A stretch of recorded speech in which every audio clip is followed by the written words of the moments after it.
ولی کے پہچاننے کے لیے کرامت شرط نہیں ہے، کرامت ایک ذریعہ ہے، ضروری نہیں ہے۔ کتنے اولیاء ہیں جن کی کرامات ہمارے تک نہیں پہنچی لیکن وہ اللہ کے ولی ہیں۔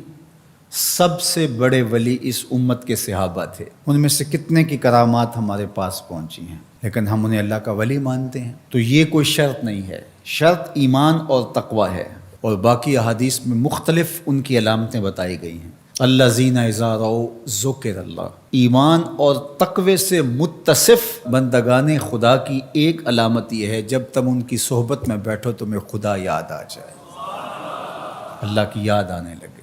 تو کرامت معیار ولایت نہیں ہے اور شرط ولایت بھی نہیں ہے۔ تھوک کے حساب سے مارکیٹ میں بہت سارے لوگوں کی جعلی کرامات موجود ہیں، تو اولیاء کے لیے ہم عقیدت اور محبت کے جذبات رکھتے ہیں تو پھر مارکیٹ میں 2 نمبر بھی اس کا آئے گا۔ اور ہمیں پتہ ہے غذائی اجناس سے لے کر کے ادویات تک اور دیگر ضروریات زندگی تک کہ اصل کیا ہے اور نقل کیا ہے، تو ہمیں اس میں بھی غور و فکر کرنا چاہیے کہ اصل کیا ہے اور نقل کیا ہے، نہ یہ کہ ہم چند بدطینت لوگوں کی وجہ سے حقیقت کا انکار کر دیں۔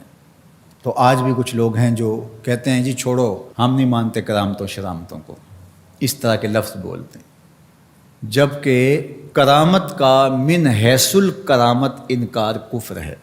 اگر کوئی کہے میں کرامت کو ہی نہیں مانتا تو یہ کفر ہے۔ وہ کرامتیں جن کا بیان قرآن مجید میں موجود ہے، جس طرح آصف بن برخیہ کا تخت بلقیس لانا، حضرت مریم سلام اللہ علیہا کے حجرے میں بے موسم پھلوں کا آنا، اصحاب کہف کا 300 سے زائد سال کا عرصہ سوئے رہنا کھائے پیے بغیر، اور رب ان کی کروٹیں بھی بدلتا رہا، یہ قرآن میں مذکور ہے۔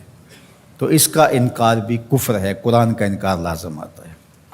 اگر کسی کرامت کا بیان حدیث متواتر میں ہو تو اس کا انکار بھی کفر ہے، لیکن ایسی کوئی کرامت نہیں جس کا ذکر حدیث متواتر میں ہو۔ البتہ احادیث مشہورہ اور احادیث احاد میں کرامات کا بیان موجود ہے، تو ان کا انکار بھی گمراہی ہے۔ جس طرح وہ 3 لوگ جو غار میں پھنس گئے تھے، انہوں نے پھر دعائیں کی اور پتھر ہٹا۔ جریج کا واقعہ موجود ہے، صحابہ کی کرامات موجود ہیں، حضرت عمر کے رکے سے دریائے نیل کا چلنا، اس طرح جو مسلمہ بزرگ ہیں ان کی کرامات کا انکار کرنا محرومی ہے۔ لیکن یہ بات بھی ذہن میں رکھے کہ کرامت اللہ کی طرف سے بندے کو دی جانے والی ایک عزت ہے، لیکن ولی کی زندگی کا مقصود رضائے الہی کی طلب ہے، کرامتوں کی طلب نہیں۔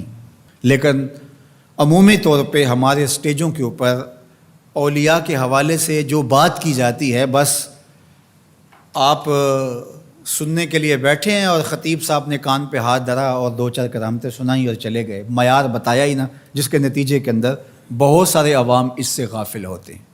میں اللہ کا شکر ادا کرتا ہوں کہ ہم نے ہمیشہ اس بات کا التزام کیا ہے کہ لوگوں کے سامنے پوری تصویر رکھیں، کیونکہ مجھے اس بات کا احساس ہے کہ آپ لوگ کتنی محنت کر کے کہاں کہاں سے چل کے آتے ہیں، پورے پاکستان میں بلکہ پوری دنیا میں ہم جہاں گئے ہیں، ہمارے سامنے جو لوگ آ کے بیٹھتے ہیں زیادہ تر طبقہ باشعور لوگوں کا ہوتا ہے، تو پھر ہماری ذمہ داریاں اور زیادہ بڑھ جاتی ہیں کہ ہم جو ہے وہ ان کے سامنے وہ بات کریں جو بات کرنی چاہیے۔ اس منبر سے آپ کو وہ چیز نہیں ملے گی جو عوام کی ڈیمانڈ ہوگی، وہ چیز ملے گی جو عوام کی حقیقی ضرورت ہوگی۔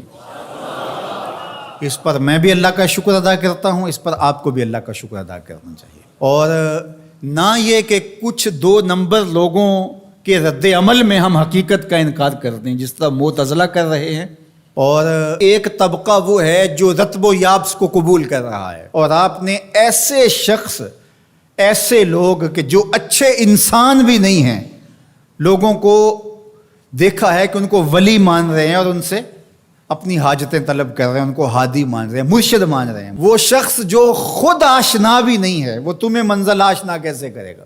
میں کتنے لوگوں کو جانتا ہوں جن کو فہم دین ہی میسر نہیں ہے. یہ میں ان لوگوں کی بات نہیں کر رہا جو منہ دراز ہیں اور بالکل ننگ دھڑنگ ہیں، ان کی بات نہیں کر رہا.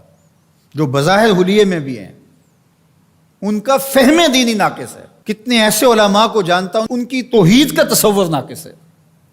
تو یہ بدبختی ہوتی ہے. اب وہ کیا کسی کی رہنمائی کریں گے؟ جو خود ڈوب رہا ہے وہ کسی کا ہاتھ کیسے پکڑے گا؟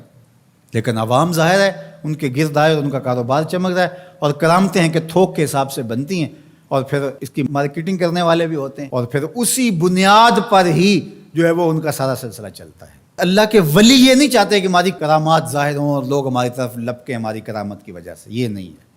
الکرامات حیض الرجال، جس طرح عورتیں ایام مخصوصہ کو چھپاتی ہیں، اللہ کے ولی بھی چھپاتے ہیں. وہ نہیں چاہتے کہ ہم اس حوالے سے جو ہے وہ پہچانے جائیں. باقی دور موجود کے اندر کسی صالح متقی شخص کی کوئی ایسی بات سامنے آئے تو شریعت کے میزان پہ پرکھا جائے.